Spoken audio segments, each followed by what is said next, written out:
Kia ora and bulvinaka. Welcome everybody to our Web Hui this morning. This is the final Web Hui for the series, and we thought we'd switch it up a bit and make it more of a tala noa kōrero session with some of our community partners. So kia ora to you ladies, thank you so much for being part of this session. So this is to focus on community engagement, what it looks like currently out in the community, what you're seeing needs in your community as well. And also just a really good open talanoa session. So if you're in the chat or a participant, we also know that you hold a lot of knowledge, a lot of experience. So please feel free to answer some of the questions as well and add to the kete of knowledge for everyone to, be able to take from and implement into supporting our communities. So what I'm going to do is I'm going to open the floor and do a round of introductions to our wahine toa that are here. And I'm going to start off by asking Monique up in the top of my screen to introduce herself and welcome you as well, Monique. Go ahead. Kia ora. My name's Monique Mulhern and I work at Tauranga Kirikiriroa. I originally did the iwi health contract for a while, which is how I got involved with Safe Kids. And then when those contracts sort of finished, we were able to keep this injury prevention half of that. And so I have remained working with Safe Kids for quite a few years now. My other komahi now, though, is ICAM, so working on the ICAM's contract as well. So still with youth and young people. Yes, so welcome. Thank you. Thanks for inviting me today. Kia ora. Thank you, Monique, for joining us. Wendy, over to you. Kia ora everyone, ko Wendy tuku ingoa o Ngāti Hene Health Trust. So welcome everyone that's come out, and it's been a privilege to be part of the panel as well. The mahi that I do covers from mainly in the Kawakawa office and in the Whangarei office. Sorry about that. Yeah, kia ora. Kia ora. Thank you, Wendy. Simona. Kia ora, Simone Budel toko ingoa ko whānau Awhina Plunkett. So my name is Simone. I work for whānau Awhina Plunkett and I'm an injury prevention manager for the Northern region. That's Auckland and Northland. Of course, we've been working with Safe Kids for quite some time. And we do the home safety assessment also in the Tauranga area in Manawatu, which is covered by other people within Plunkett. Because we are a charity, we are a well-child provider, we provide services for children from 0 to 4. We have Plunkett Line, injury prevention provides a lot of the home safety assessments in general in several areas, and some also not associated with Safe Kids. We do CASI checking clinics, we do parenting education playgroups, and we support whānau and tamariki from 0 to 5. And I'll pass it on to the next person. Can I do that? And that's you Gloria. Can, Gloria. Oh, thanks, Simone. Malolele, everyone. My name is Gloria Fino. I'm from Starship Community, Auckland DHB. I am a health promotion facilitator, and I work with early childhood centres, and I've been in my role for about 6 years now. And yeah, it's going good. And thank you to Safe Kids for providing this opportunity to provide some insight into the work that we do. So yeah, kia ora. Kia ora. Thank you, ladies. Really appreciate you giving up your time to come and join us for this Web Hui and to be part of the kōrero and talanoa to keep us up to date on what's going on and how we can be supporting and helping our communities even more. So I guess the first question really is around who are the whānau that you're currently seeing in some of your services? What do they look like? And what are they like? Are they traditionally a mother, father, and 2 kids, nuclear family, or are they intergenerational? What are some of the whānaus that you are currently dealing with? I'm going to send that one over to you, Wendy, first, and then open it up for anyone else. Kia ora. Ngāti, so with the Safe Kids, it's a variety. So also supporting children with special needs, ensuring that they're able to keep safe. We have family start, so it's 0 up to even up to 5 years old. We have some other services contracts that are working. So they are even nannies and papas, you know, they have their mokos come and stay with them. Yeah, so really it's right across the board. It's from being solo to couple to whānau. I've even had some where dad may not be living with mama anymore, but has pepe for visits. So both households are needing to have the equipment to help them to keep their pepe safe. Kia ora. Over to you, Monique. What about your whānaus? I'd say we would be the same, actually. There is quite a variety. Given the contract, so we have the young person's payment. So we work with a lot of teenagers. That's one of the contracts, is our teenagers with babies. So there are a lot of, and within that there are a lot of solo young mamas, some living with their parents and some living with their partners. And on that too, there is actually some young men coming through, 16, 17-year-old men that have got the babies on their own as well. And the intergenerational within the whānau as well, all living together. And with our sort of transitional and emergency housing too, there's a lot of solo mums. But there are a lot, there is still quite a variety. Kia ora, thank you, Monique. But yeah, I would say we would work. Thank you, Monique. What about you, Gloria? What are you guys seeing whānau-wise in Starship community? So Starship community provides services for Māori, Pacific and refugee and migrant whānau. So young children, young people and their families that reside in the Auckland DHB area. So it's the same as everyone else, you know, single parent or intergenerational homes. So you've got grandma and grandpa looking after their mokos, or even aunties and uncles that take on the responsibility of mum and dad for some of our kids. So yeah, it's just a variety of the kids that we serve and the families that we serve as well. Yeah. Awesome. Thank you, Gloria. And what about you, Simona? Plunket would be quite interesting to hear. No, yeah, basically my answer would be basically the same what everybody else says. We see a wide range of whānau, young mamas, young papas as well. And we probably see currently quite a number of whānau with multiple children, just quite a large whānau, and also a lot of extended whānau who look after other whānau's children. So we see quite big families, but other people might just have one child. So there's children with disabilities, of course, as well. And we have some whānau with those as well, which we have done some home safety assessments with.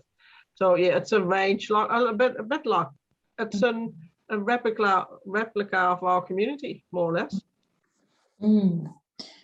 Yeah, that's interesting to see that, you know, young men are now being seen and recognized as needing safety gates as well and support. Normally where it would be young women. So it's interesting to see that come through now. I guess the next question for us is, how has your services changed during the COVID period? Some of you I know still do face-to-face. Some of you have gone digital as well. What does that look like now for you in the climate that we're in? I'm gonna go over to Gloria first. With Starship community, Kanohi Ki Te Kanohi works best for our families, so face-to-face. Not so much the digital space. There's the assumption that a lot of our families who are on Facebook and TikTok can access Zoom, or you know, those apps that that you need to attend those assessments or appointments. So it was business as usual for our service. So still face-to-face for our nurses, social workers, allied health, our Pacific, Māori and refugee and migrant community health workers. So thanks to them for doing the hard mahi, you know, going out there doing the home assessments. And my colleague and I, Jude Manuel, we put through the referrals for the safety assessments and provide the safety devices for our team to deliver to the homes. So yeah, thank you. Cool. What about you, Monique? What does that look like for you guys? So yeah, so a lot of it, there's stuff that has to still be face to face. So in emergency housing and transitional housing, a lot of that has to still be done. Obviously, you have to be face to face. I'm not Whanaunga based with the injury prevention side of it, but I am working with Whanaunga that are already within our service a lot, so our young parents, emergency housing thing. So that relationship's already built. So they're already within our service getting support. And this is an additional thing we offer on top of. So when it does have to go digital for anything like that, as long as we've got the resources, we're kind of in quite a good position that relationship has been built already. So we're not trying to establish a relationship digitally. That has been already established and relationships already built. So when we can, it's still face to face. But obviously there are some things that we have had to do digitally, and that has worked well. But yeah, and a lot of people respond quite well to it, especially the younger kids. I bet. Young kids love being on screen. Yeah, they'd rather get them come in. Yeah. What about you, Simona? So Plunkett did go virtual for quite some time, especially in Auckland, while we were the area which had the longest lockdowns and were affected by that. We didn't really do too much around the home safety. We did a couple of virtual visits and contacts, and it has to suit whānau. So it's not something what we would say, you must do this, you know, if it works for whānau, then it's fine. Otherwise, we would look for other opportunities. In general, if you want to do the home safety assessment face-to-face, works best because you are in the home and it is easier to talk about different things that you already can observe when you're there. Mm. Kia ora. Thank you, Simona. What about you, Wendy? I know you've done a digital home safety assessment, so that'll be interesting to hear your take on it. So really, it's about 95% are in the home with the whānau. But I have done a phone one. For me, it was ideal for the whānau, but it was also ideal for me. I was quite busy at that time. And so being able to do it over there was quite thorough. Even though I wasn't seeing in the home, I was able to go through each question, but not question it, if you know what I mean. Like you've got the assessment there, but I was able to talk to the different areas of safety, even if it wasn't something they needed at the time. So we talked about the safety and everything, and then came to the equipment that we could offer. It worked good for that whānau. Would it work for all? I'm not too sure. Another one we have done, so we also, one of our other contracts is for the homeless, so Housing First. And so some of our whānau are living in some of our hotels at this time. And what we found, especially if they've got tamariki in there with littlies, you know, it's pretty hard to keep them inside, and that's upstairs of a hotel too, because it's confined. So we looked at getting them gates. So, so instead of going actually to the whānau, it was done through the kaimahi that worked that contract.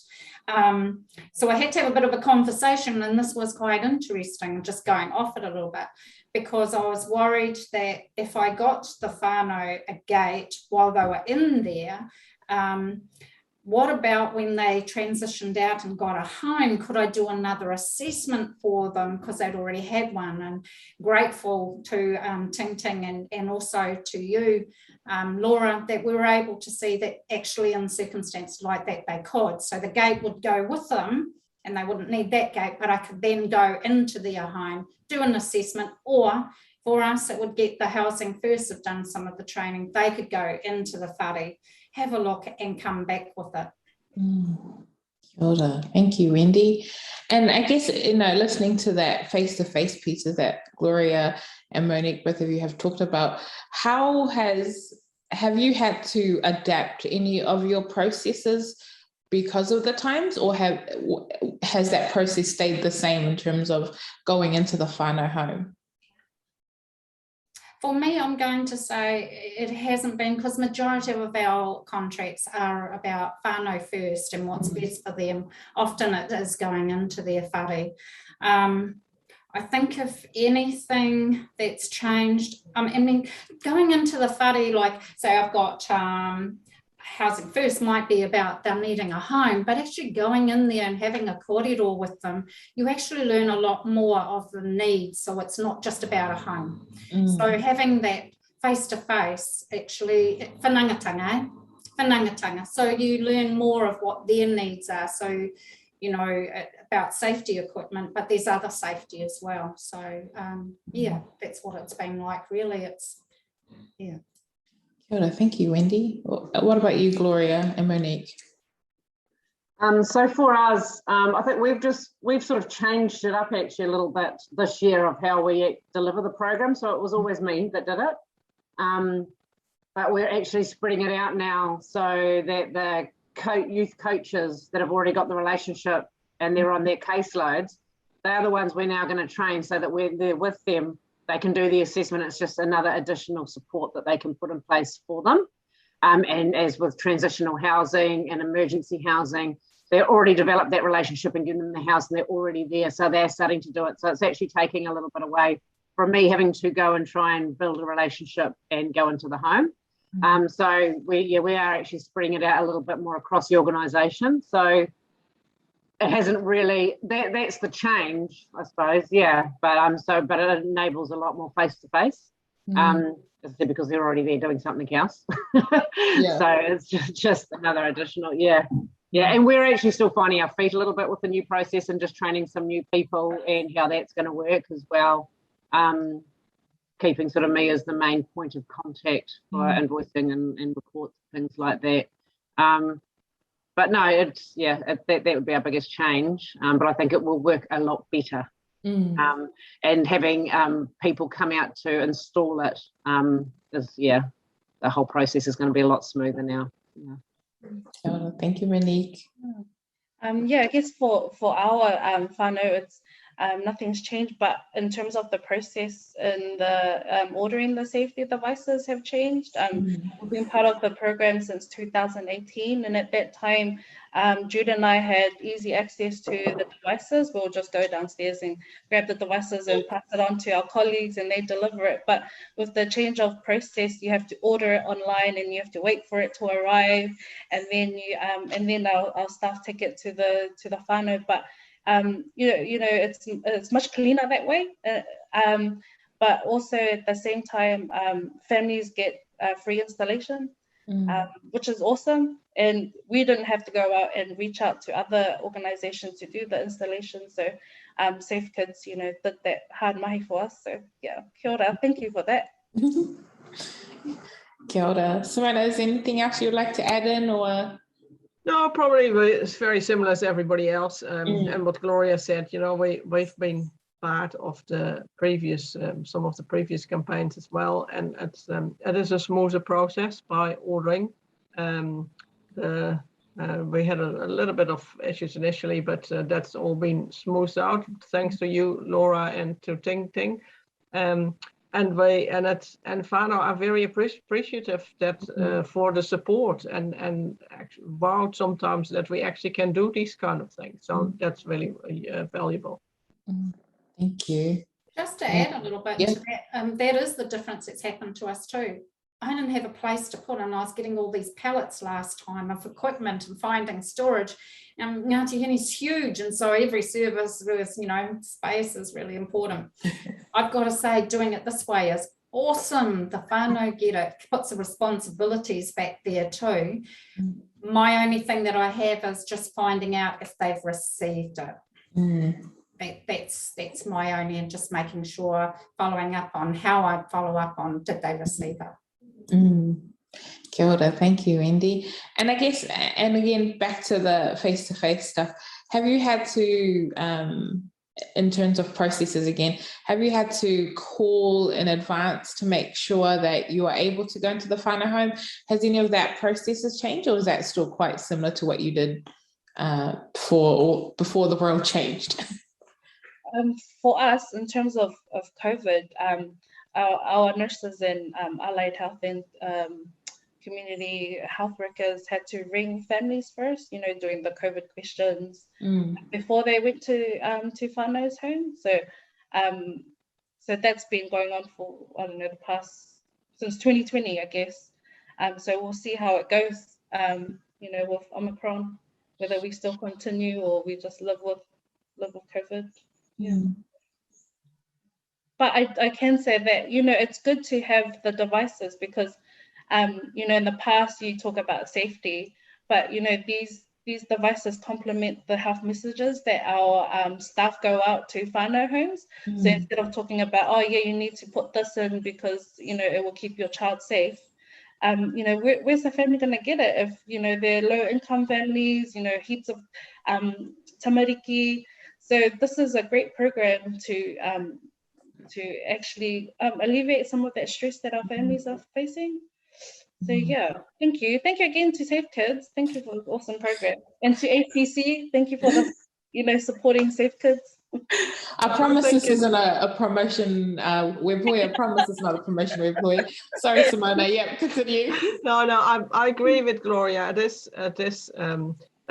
Getting the devices there with whānau actually makes them think also themselves. You know, if you give them the tools, they can work themselves out what else can be done. And we have had a couple of whānau who said, oh, I'm going to tell my wider whānau too, because they have mokopuna too, and they need to look after them, and they've got stairs or they've got issues, you know. So people are very pleased and accepting of the knowledge we share with them and go with them on that journey. Kia ora. Thank you. Anyone else want to add on to that?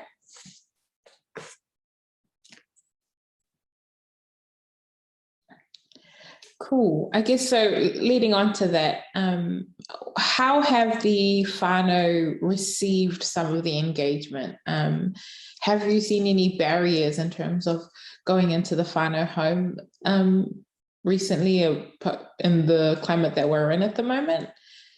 Has there been any reluctancy? I'll start with you, Simona. Well, we probably like everybody else, following Ministry of Health guidelines, of course. So we do ask the COVID questions, but that doesn't mean that if we couldn't visit the whānau today, that we wouldn't go next week. You know, you do the right processes, and some whānau also will ask. We would have been asked whether I was vaccinated, for instance, you know, or you know, what is Plunkett doing around COVID if you deliver a service. So and I think that's important, and that's part of the core role we have. You know, it's two-way street. They have concerns, and rightly so. So you want to try and work with them and alleviate any concerns which are possibly there, because nobody wants to get anybody sick. Yeah, tautoko. Anybody else would like to add on to that? Monique? Yeah, no, I don't think there's been really any changes to going in prior to. There's always going to be some people that are a little bit hesitant. But that's just how you communicate with people too. You know, I'm not here to check out what you're doing in your house. You know, we're here specifically to check that the house is safe for your pepe. That's all we're here to do, is to ensure and how we can help you with that. And most of them are really, really happy for that to occur. And as Simone said, like if we can't go in for any reason, that just means not today or this week. And we keep in contact, and we'll do it when everyone's well or when we can get there. Yeah. So no real shifts from the normal, sometimes barriers that are there. Yeah. I noticed any additional ones really. Yeah, it's really good to hear that it's not about you, but it's about making sure you're safe. You know, we're not there to put you on a guilt trip or anything. We're not looking at the recycling bin or, you know, like anything like that, which some people do. So we'll come to your house, and I think it's what we talked about the other day, Laura. There's so much as how we word things, but we know we're doing an assessment, but we don't have to say I'm coming to your house to do an assessment, because anyone's like, whoa, you know, like that sounds quite intimidating. Why? What are you assessing? Yeah, that's just how we word things and ensure that they know why we're there, and we don't have to use those terms. We know what it is. Yeah, just make sure that they feel safe and know that we're just there to help them and help them keep their whānau safe as much as they can. Yeah, and that's a really good point. It's in the language that we use and how we communicate with our whānau, and making sure we're aware of what we're saying and how it can be perceived. So, tautoko. Thank you, Monique. Wendy? Nothing more, it's transparency. When whānau know that we're there because we love their tamariki just as much and we want them to be safe. And they know that there's rewards with it. Yeah, and like someone else said before, the cost. Like a lot of whānau actually know what what the safety concerns are. It's just not having the putia money to get the equipment to make that happen. Or often once they get the equipment, being able to install it correctly too. So having the ability, it's one thing to give out a whole heap of devices, but then what's happening once they get them home? I'd presume if we just gave them out, a lot would sit there or not be installed correctly, because some of them are quite hard. Like I have to stop and read the first time I was trying to do them. So just actually having the handyman be able to come and install them is huge. Yeah. Kia ora, thank you. Also, can I just add on a lot of what we've changed this year with Jude and I, and the way that we deliver the training for our staff was ensuring that our staff were promoting active supervision. So, it's all good having all these devices, to protect your children, but you actually need to actively supervise your children, and not just rely on the devices to be doing all the supervision for you kind of thing. So active supervision was kind of like our main message as well this year. Sure, thank you. I guess leading on to that, what are you currently seeing in the community in terms of the needs in your community? Has that changed? Has certain areas ramped up? What is the current need that you're seeing in your communities? And I guess I'll start off with Wendy. Oh, why, thank you. You're welcome, always welcome. If you're talking about safe kids, equipment and that, I think the main thing really is being around the gate. And the other one is about the slide locks, keeping things in one place kind of thing. And the TV, gosh, it's everything, isn't it? But in the general out there, I think whānau, it's more the COVID is taking over. The COVID, the anxieties that go with that, it's keeping the bubble safe. And when we are doing what we do and doing the assessments, it's so good to those that are visiting the whānau from kaimahi that are serving the whānau, it's probably better because we're keeping the bubbles as minimal as possible and safe for our whānau too. But yeah. Cool. Kia ora, thank you, Wendy. Monique?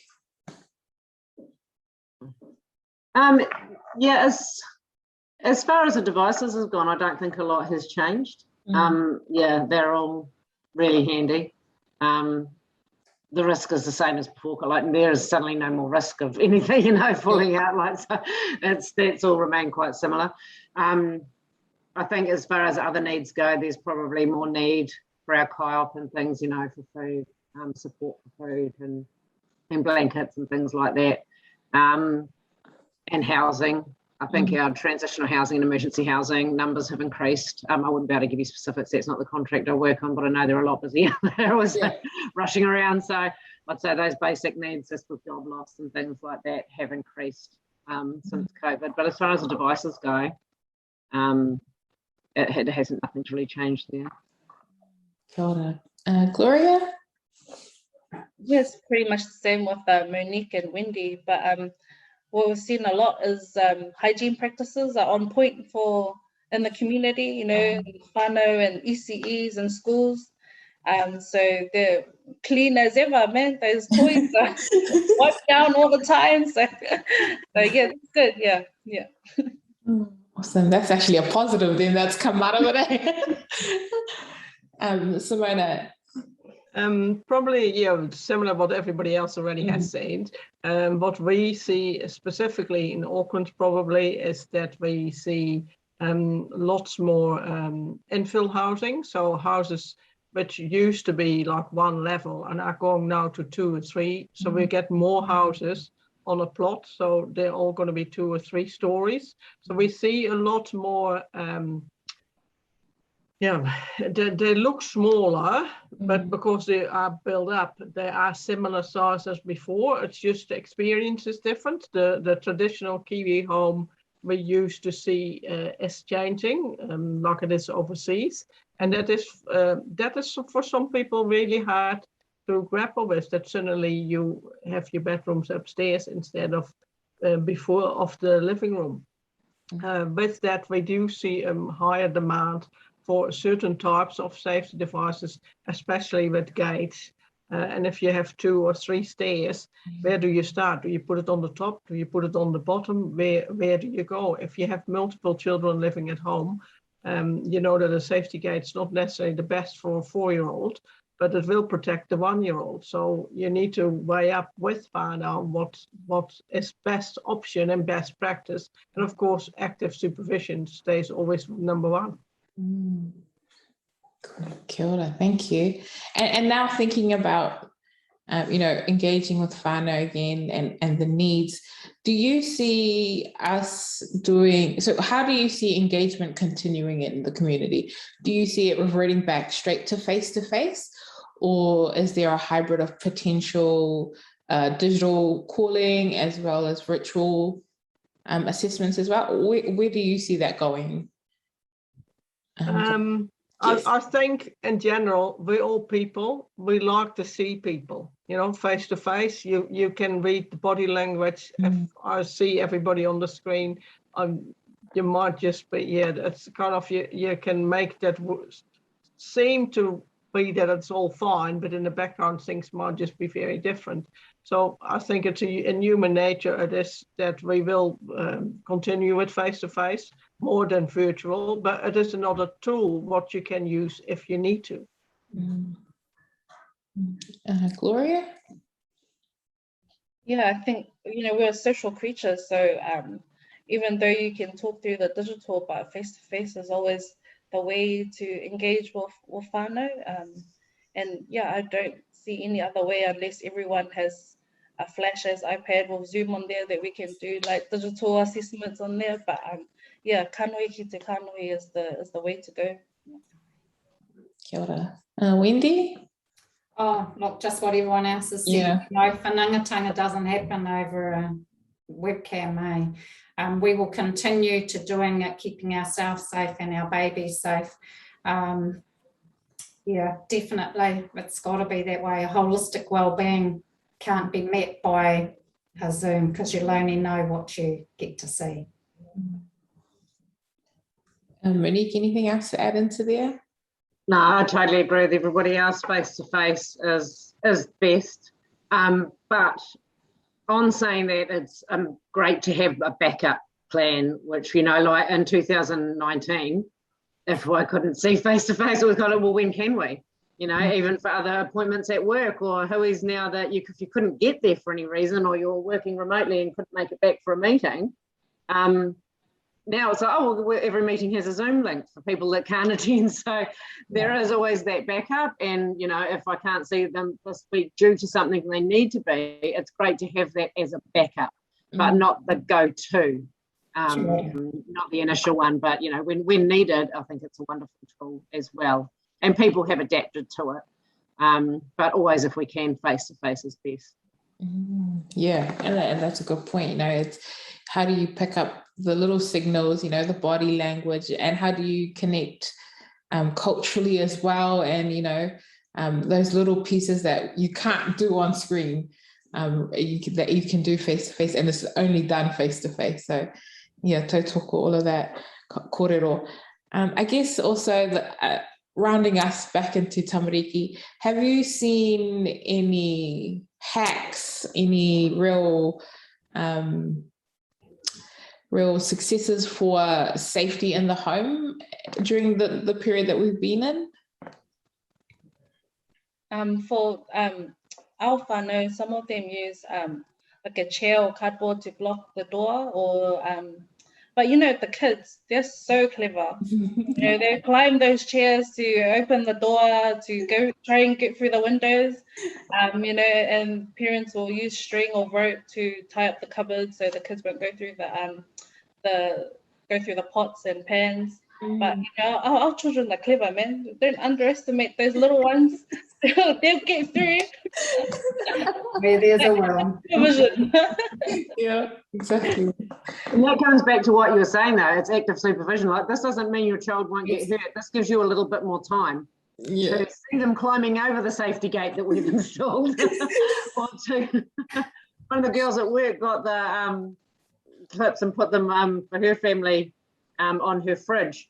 And she got up the next morning and the 3-year-old would chop them off with scissors. So she was like, they're always going to find a way. So as you said, it's still active. This doesn't just make everything 100% safe. You still have to watch your child, but this might give you another minute or so while they're doing the cupboard and undoing it, you know. Yeah, anyone else seen any hacks or how-tos that have gone, oh, that's quite interesting?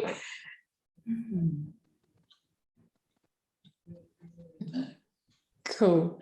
I guess we'll also open the floor. If anyone has any questions they might want to pass through to us, and happy to pass it on to the panelists.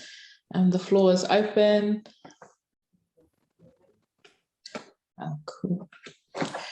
I see here a question from our favorite person, Moses Alatini. What are some of the alternative safety devices that you have recommended to whānau?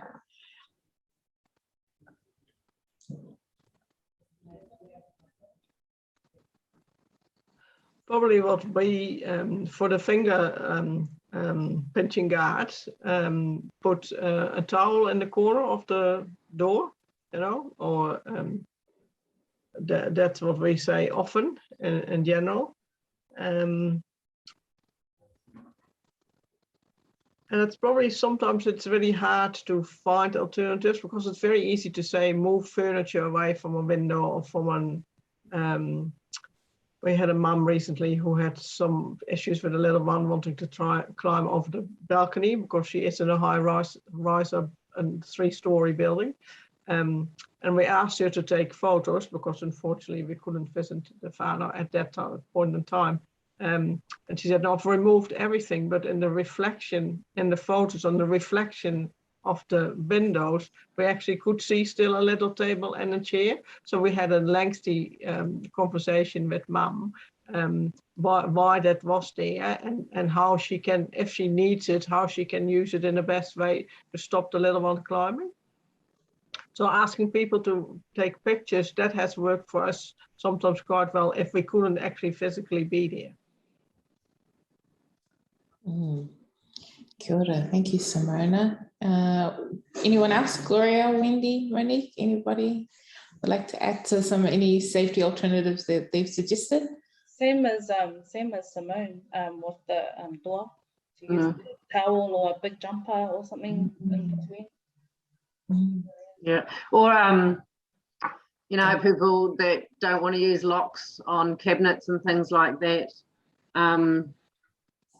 If possible, then don't put anything there that needs to be locked away. Like, just make sure if you don't want to use a safety lock, put it up high. You don't need a device for something the child can't reach. And obviously without chairs and things like that in the area that they can stand on. So you're just removing, if possible, what the risk is. But yeah. Kia ora. I can Isn't see always that. Possible. Yeah, I can see Darwin's also put in a really good alternative. She's found that parents are using pool noodles as protections around coffee tables and doors as well. So that's another really good alternative there. And I've heard of jandals being used in the door, like cut or jandals cut and put in the door jamb, not where the hinges are. Yeah. Oh, that's an I haven't heard that one. Oh, so they cut the jandal and they slot it into there so it doesn't close. Is that? Yeah. Oh, now that's a good way to reuse jandals, because I've got a few that are broken. That's a really good tip, Wendy. Thank you. I can see here, Gayleen, that you've commented, kia ora, one of the main areas of children's safety in the home is active supervision, and there is not enough information about it and what it looks like. Is Safe Kids looking into some education resources around supervising children? Awesome. That's actually really good feedback there, Gayleen, and we are happy to take that on board and look at potentially putting something together for active supervision and what it looks like. We know that we promote it through our workshops, our key messages, it's on our website. We do it all in our trainings, but you know, there's always pieces that we could be improving on, and we can take that feedback away. Thank you. I think it's also something good that, like I think someone else said before, you know, you might be going out there to do about the Safe Kids resources, but you're also putting in that the best resource is supervision. And like Monique said, you know, having a gate there might not prevent it totally, but it will give you time to get them before they get over it too. But so the supervision, I think that should come with the kōrero around the Safe Kids. This is not in place of, this is support of. Kia ora. Thank you, Andy. It's probably more also, if you talk active to supervision, does whānau actually understand what that means? You know, we talk about supervision. Supervision might be different things for different people. You know, you might have a supervisor at your work, but how do you supervise then at home? You know, that is just making them aware that it is important that you stay, depending on their ages and their exploratory developmental stages, of course, that you stay close to them, not necessarily on top of them, of course, but close within reach if that's needed, if you're close to water or in the, you know, if you're cooking, that you give them things to play with or access to drawers or little cabinets. But what is okay? Because if we say to everything, no, don't do this and no, don't, we don't like to be told that you can't do something, because especially children, we teach children that they can do everything and that the world is their oyster.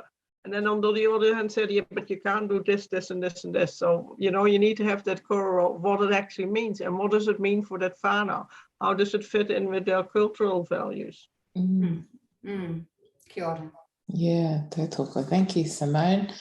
I can see here, Laurie, that has also posted into the chat around some alternatives around, so using plastic or chicken wire and cable ties around outside railings where the gaps are too big and children can get through. So that's another alternative there for you, Mo,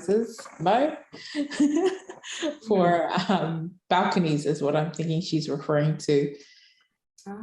Yeah, balconies and stair railings. I have it at home too, but it's for my dog. Awesome. I don't see any other questions coming through. If you do have any other questions, as always, feel free to send them through to me. I have everybody's email here in this panelist, so I can shoot that out and get some answers for you. But I think that brings us to the end of our Web Hui, and I just want to mihi to all you ladies for the mahi you're doing in the community, your teams are doing, and you know, coming and sharing some of that with us and some of those insights around how engagement looks like for you guys, your team, and just sharing that knowledge that you have. I know I've appreciated it, and I'm sure our attendees have also appreciated it too. Yeah, so again, thank you very much. I will close us off with karakia. And thank you for being here for our last session, Web Hui. Closed it off on a really good note, but save the big guns for last, as we like to say. Okay, I'll close us off with karakia. Unuhia, unuhia, unuhia ki te uru tapanui, kia wātea, kia māma, te nākau, te tinana, te wairua e te ara tangata. Koia rā e rongo whakairia ake ki runga, kia tina, hui e, tā iki e. Kia ora, kakite. Thank you, Mrs., for your question. Kakite.